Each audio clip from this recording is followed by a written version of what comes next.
UP अजब है, UP गजब है, यूपी के मुख्यमंत्री कमाल के हैं। जब मुख्यमंत्री कमाल के हैं तो उनके संतरी भी कमाल के हैं। संतरी आप जानते हैं? संतरी, संतरी का मतलब है ऑफिसर, अधिकारी। इन अधिकारियों के लिए अंग्रेजी में दो शब्द हैं। एक शब्द है गवर्नमेंट ऑफिसर जो, और दूसरा शब्द है गवर्नमेंट सर्वेंट। तो गवर्नमेंट ऑफिसर ये आपस में प्रयोग करते हैं शब्द का, आपस में ये ऑफिसर लॉबी जो है वो गवर्नमेंट ऑफिसर प्रयोग करते हैं, लेकिन आम पब्लिक जो है वो कहती है government servant. Government servant means नौकर, जनता के, जनता के नौकर। तो जनता के नौकर, और हमारे यहाँ पूरा हमारा संविधान ही इसी आधार पर है कि चाहे नेता हो चाहे अधिकारी हो, अंत में सारा निर्णय जो है मालिक ही, जनता ही मालिक होती है। तो जब जनता मालिक है तो ये सरकारी जो ऑफिसर्स हैं वो जनता के नौकर होते हैं, न कि मालिक होते हैं। लेकिन पटवारी से लगा करके डीएम तक इनके दिमाग में ये भरा हुआ है कि हम जनता के मालिक हैं और जनता हमारी नौकर है। अब जब अंग्रेजों का शासन हुआ करता था तो जो रूलर होते थे, अंग्रेज ही रूलर होते थे, तो जो अधिकारी होते थे वे ही रूलर हुआ करते थे। और जो रूलर थे तो विदेशी थे, तो उनका मकसद ही था कि हम पर शासन करना, हमें परेशान करना और हमारी संपत्ति को लूटना। लेकिन वो समय वो वहां अंग्रेज तो विदेशी थे, उनका ये काम था कोई शासन करना और हमें परेशान करना। अब आजादी मिल गई, आजादी मिली, तो आजादी जब मिली तो सोचा था कि इसमें बहुत सुधार होगा और हम लोग जो है बिल्कुल स्वतंत्र होंगे, जनता ही मालिक होगी। अब आजादी के बाद जो है एक स्वतंत्रता ऐसा नहीं ना मिली, काफी स्वतंत्रता मिली है और मिलना भी चाहिए। तो आगे जो एक कहानी बताते स्वतंत्रता के ऊपर, जब आजाद देश हो गया तो एक महिला, एक बुढ़िया जो है पंडित जवाहरलाल नेहरू के पास जाती है और पंडित जवाहरलाल नेहरू का कुर्ता, शर्ट या बनियान, टी शर्ट जो भी पहने होते हैं, वो कुर्ता पकड़ के कहती है, तू ये बता स्वतंत्रता से मुझे क्या मिला।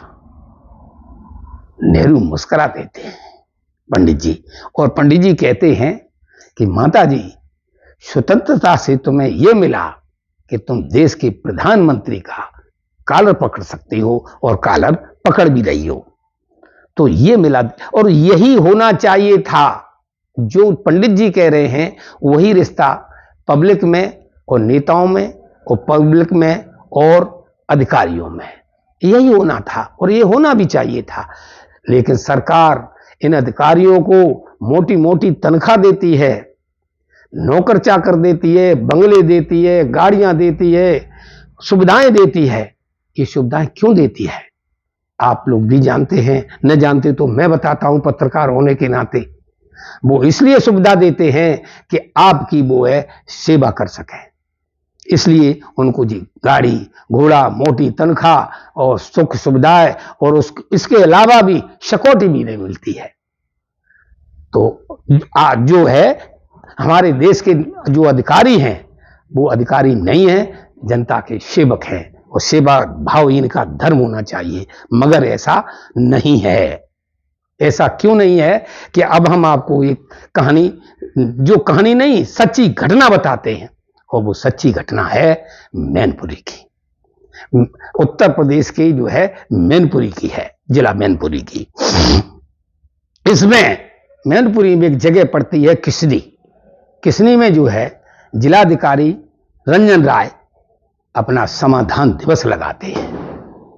समाधान दिवस का मतलब है कि जनता जो भी अपनी समस्याएं लेकर के आए, आप उसका समाधान निकालिए।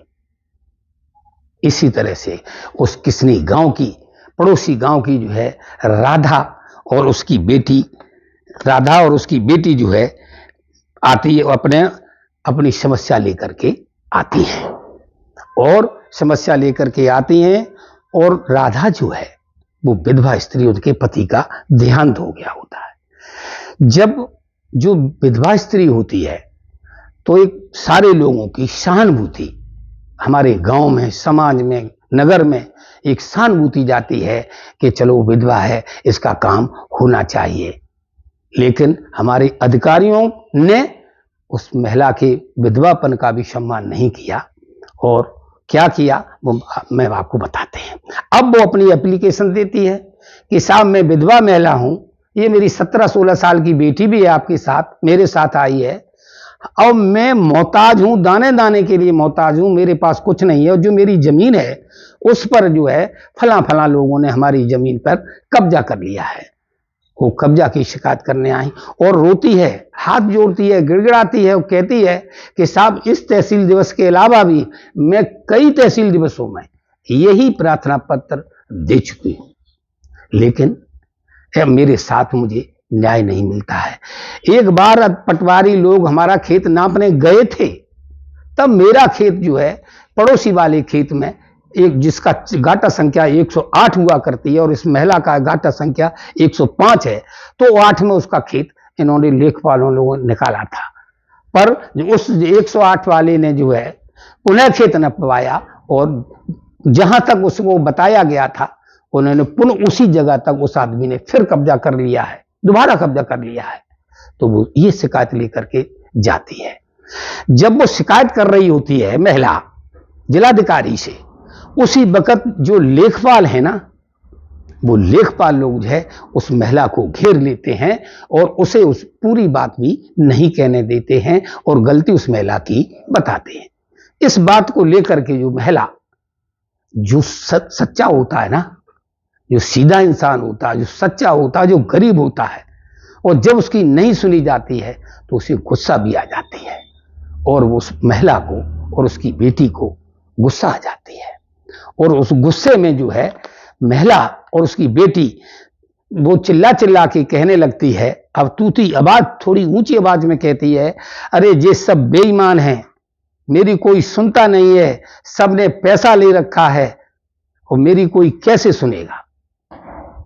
दोस्तों, इस बात पर डीएम साहब को जो है क्रोध आ जाता है। डीएम साहब को क्रोध जब आ गया तो उन्होंने आदेश दिया कि इस महिला को शांति भंग में चालान कर दिया जाए, इसे उठा लिया जाए।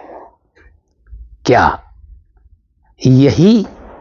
यही इसी दिन के लिए आपका अपॉइंटमेंट हुआ है कि फरियादी को ही जेल भेज दिया? क्या और विकल्प नहीं हो सकते थे? अगर विकल्प नहीं हो सकते हैं तो विकल्प मैं बताता हूं।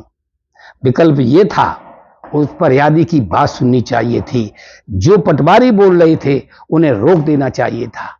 जो कागज लाई थी, तो जो कागज नहीं उसके पास थे तो डीएम साहब कागज मंगवाते।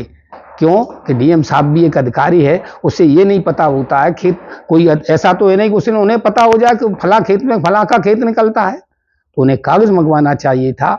और उसी की जांच अगर आप नहीं कर सकते हैं तो एसडीएम साहब क्यों होते हैं? एसडीएम साहब होते हैं, तहसीलदार होते हैं, आपके अधीनस्थ कर्मचारी हैं। और उसको अगर भरोसा नहीं होता है लेखपालों पर तो एसडीएम को जगह पे भेज दे, इस महिला को न्याय मिल जाता। मगर ऐसा अफसोस है और बड़े खेदपूर्वक मुझे कहना पड़ रहा है कि जिलाधिकारी ने ऐसा नहीं किया और उस महिला को ही जेल भेज दिया। अब इसी तरह से मैं खुद अपने तहसील इटावा जनपद में जो तहसील जसवंत नगर पड़ती है उसी की सेम कहानी भी बताता हूं। जसवंत नगर तहसील में एक वसुधा वर्मा नाम की एक महिला हुआ करती है, जिसके द्वार पर नगर पालिका ने जो है नाले पर एक दुकान का निर्माण 4 फुट नाले पर भी दुकान बना के खड़ी कर दी। उनके द्वार है, ये उनका द्वारा है। सो वो अपनी एप्लीकेशन जिलाधिकारी ऑफिस अवनीश राय के तहसील दिवस में देती है।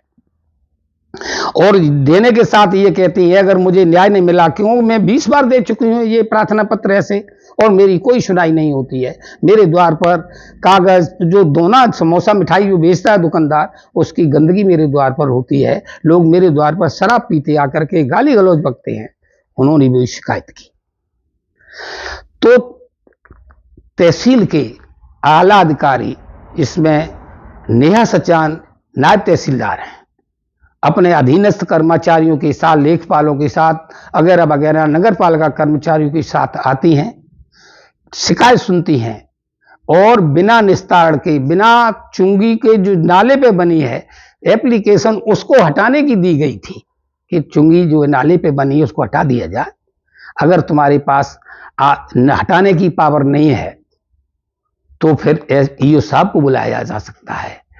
चुंगी नगर पालिका ने नाले पे बनाई हुई है, नाला जुत्ता अवैध बनाया गया है, उसमें हटाने में क्या तकलीफ है।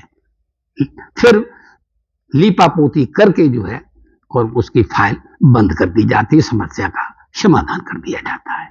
वो महिला जो वसुधा वर्मा हुआ करती है, वो जिलाधिकारी से अपनी शिकायत कहती है और ये कहती है कि मुझे न्याय नहीं मिला है और मेरे समस्या कुछ दी थी, मेरा समाधान कुछ कर दिया गया है।